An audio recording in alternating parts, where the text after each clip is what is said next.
შინაგან საქმეთა მინისტრმა კრიზისების მართვის დროებითი შტაბის შემაჯამებელი სხდომა გამართა. შინაგან საქმეთა მინისტრი აჭარის რეგიონში ჩატარებულ სამუშაოებს პირადად გაეცნო. შესაძამ უკანონო ცეცხლსასროლი იარაღი და საბრძოლო მასალა ამოიღო.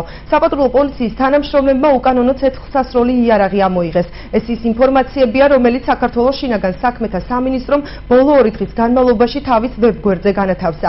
ახალ ამბებში არაფერია ნათქვამი ქვეყანაში მომხდარ ისეთ დანაშაულებებზე, როგორიცაა მკვლელობა, მკვლელობის მცდელობა და სხვა მძიმე კრიმინალური შემთხვევები.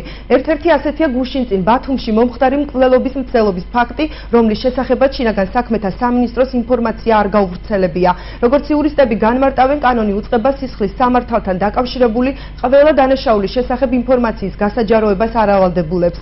ოპოზიციის წევრები აჭარაში კანონის დახვეწის აუცილებლობაზე საუბრობენ, რაც მათი თქმით სტატისტიკის გამჭვირვალობას შეუწყობს ხელს. რა კრიტერიუმებით არჩევს ძალოვანი სამინისტრო იმ საქმეების ნუსხას, რომლებსაც ვებგვერდზე ანთავსებს? კომენტარს დღეს უშედეგოდ ველოდეთ.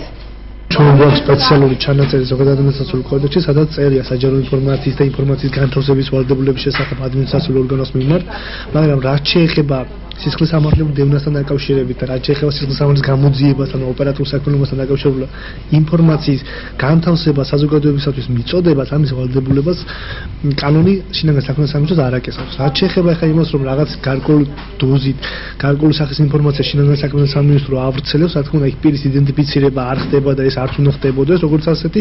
რაც შეეხება ამ ინფორმაციის გავრცელების ეს ვალდებულებას, ესეც არ აქვს, მაგრამ ამ შემთხვევაში ჩვენ გვაქვს ესე ვთქვათ, მაღალი საზოგადოებრივი ინტერესებიდან გამომდინარე შინაგან საქმეთა სამინისტრო აუცილებლად თulis, რომ ეს ინფორმაცია საზოგადოებას მიაწოდოს. მე ვფიქრობ, რომ ალბათ გარკვეულწილად დანაშაულის რეგისტრაციის მომენტში ხდება რაღაც მანიპულირება, იმალება დანაშაული და ხელოვნურად ხდება შემცირება, თითქოს დანაშაული დაკლებულია, სინამდვილეში დანაშაული მომატებულია. ბერკეტი ერთადერთია, რომ ვთქვათ, იმ შემთხვევაში კანონი თუ არ არეგულირებს, ამ შემთხვევაში პარლამენტმა გარკვეულწილად უნდა მიიღოს კანონი და დაარეგულიროს, რომ დაავალდებულოს, რომ აი მომხდარ დანაშაულის შესახებ, ამა თუ იმ დანაშაულის შესახებ, მოსახლეობისათვის მომხდარი დანაშაულის შესახებ აუცილებელია, რომ ცნობილი იყოს.